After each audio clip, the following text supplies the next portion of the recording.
មកស្វែងរៀងជើងនេះដូចណាត់គ្នាចឹងជួបពួក master តែទាំងអស់ហ្មងឲ្យពួកម៉ាក់ខ្ញុំវិបាកហាងកាហ្វេថ្មីស្វាគមន៍អ្នកទាំងអស់គ្នាមកកាន់ vlog ថ្ងៃទី2ភាគ2នៃការមកស្វែងរៀងចិត្តមួយអាទិត្យរបស់ខ្ញុំវិដេកមកគឺថាមាននំបញ្ចុកហើយស្រេចគឺបងខ្ញុំគាត់ទិញទុកនៅលើហ្នឹងហើយឡើងមួយចានហ្នឹងមួយចានតែ 4000 ទេញ៉ាំហើយអីហើយណែមកផឹកកាហ្វេនេះពួកម៉ាក់ខ្ញុំគេទៅបើកថ្ងៃទី1ហើយយើងមកជួយសកាត់ហាងកាហ្វេគេព្រោះអីយើងហ្នឹងគីឡូវាធ្ងន់នោះហើយនេះមុខម្ចាស់ហាងចាហើយនេះអតិថិជនដំបងមកដល់ឃើញមុនគេបដ ឥឡូវខ្ញុំនាំអ្នកនរគ្នាទៅមើលក្នុងហាងកាហ្វេពួកម៉ាក់ខ្ញុំសិនលក្ខណៈគេធ្វើបែប outdoor ហើយអ្នកដែលជិះតាមផ្លូវជាលេខ1អីបើចង់ចូលទប់ទឹកហាងកាហ្វេគាត់ក៏បានដែរគឺទប់ទឹកដេកបានហ្មងបាយក៏អាចបេះម្ទេសយកទៅផ្ទះបានដែរព្រោះគេដាំមកចឹងអ្នកទាំងអស់គ្នាអត់ដឹងទៅណារកកន្លែងអង្គុយលេងជាក់ក្រោមដើមឈើក្រោមដើមដូងអីអត់បានទេអាចមកផឹកកាហ្វេគាត់បានទីតាំងនៅតាហាវហើយដើរមើលហាងកាហ្វេសពគ្រប់អស់ហើយណែចូលមកក្នុងហាងគេគឺថាតែអត់ព្រមទេគឺថាចូលរុកដល់ក្នុងហាងគេឈរមើលគេឆុងឲ្យអញ្ចឹងណាបានព្រមមានអីដៃថ្មីគ្រាន់បើរបស់គេ data អ្នកទាំងអស់គ្នាអាចសាកបានគាត់មាន drink ប្លែកៗណានិយាយទៅ drink ណាដែលចាញ់ trend ណាគឺមានគេ update មករហូតព្រោះអីគេបែបស៊ីវិល័យនោះអីឥឡូវមកសាករសជាតិកាហ្វេជាមួយខ្ញុំនិយាយទៅខ្ញុំមិនជាអ្នកជំនាញផឹកកាហ្វេអីទេប៉ុន្តែគាត់ថាមួយថ្ងៃបានតែមួយកែវមកជីវិតវាស្វាងនិយាយទៅកាហ្វេសម្រាប់ខ្ញុំកុំឲ្យតែឆ្ងៀមទៅគឺអូខេហើយនេះឃើញកូន trend នេះចង់ចាប់គេធ្វើ model តែ model ហ្នឹងគឺថាអត់ស្ងៀមឲ្យចាប់ថតទេចា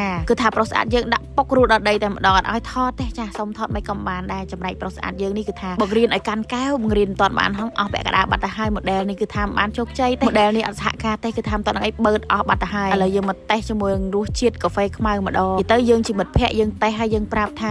មិនចឹងទៅគ្នាស្រួលគ្នាកែតម្រូវហើយឥឡូវគេមកជាបន្តនេះសិតពុកម៉ាក់ឯងទេថាពុកម៉ាក់ support ពុកម៉ាក់មក support ផងគោលបំណងជុំគ្នាផងត្រាវផងចាមកតាំងពីម៉ោង 9 ព្រឹកដល់ថ្ងៃម៉ោង 1 ម៉ោង 2ណាខ្ញុំអត់ទៅផ្ទះវិញទេណាហើយមើលតែរសជាតិដឹងថាឆ្ងាញ់មិនឆ្ងាញ់មើលតែអ្នកលើកដៃនេះទៅដឹងហើយមកសម្ពោធហាងគេថ្ងៃទី1ក៏មិនមែនអត់អីទៅវិញទេណាគឺថាបានអង្គុយហាន់ជ្រូកទុកញ៉ាំបាញ់ហយមានអារម្មណ៍ថាខ្លួនឯងអ៊ីចុងភៅមិនដឹងទេនេះអត់និយាយលេងសើចទេណាអាការជួបជុំនឹងងាយបានជួបជុំទេនិយាយទៅណាត់គ្នាមិនដែរនឹងងាយបានជុំទេតែបានជុំចឹងនិយាយពីរឿងហោហែឥឡូវកាត់មកដល់ពេលយកគឺថាមកដល់តែអ៊ំក៏ទុកស្លមកជូរឲ្យនេះអូជាតិណាដាក់ជាមួយអំបិលអត់ស្ករនេះកប់សេរីហ្មងហើយអ្នកទាំងអស់គ្នាកុំឆ្ងល់ថាហេតុអីខ្ញុំមិនសូវថតកន្លែងទេសចរនៅខេត្តដោយសារតែខេត្តខ្ញុំអត់សូវមានទេសចរមិនមែនអត់សូវទេគឺអត់មានតែម្ដងអញ្ចឹង vlog ភាគ2ថ្ងៃហ្នឹងគឺចប់ហើយនេះភាគ3គឺថាមេវាអំចប់យើងបានមកដល់ស្វ័យរៀងដែរហើយតែមានករណីមួយដែលធ្វើឲ្យរៀងល្អក្នុងការដំណើរផាត់3ហ្នឹងគឺថាមានស្រីម្នាក់អត់បានមកអញ្ចឹងមានការអន់ស្ពុនចិត្តអញ្ចឹងកុំភ្លេចតាមដាន vlog ភាគ3ផងណា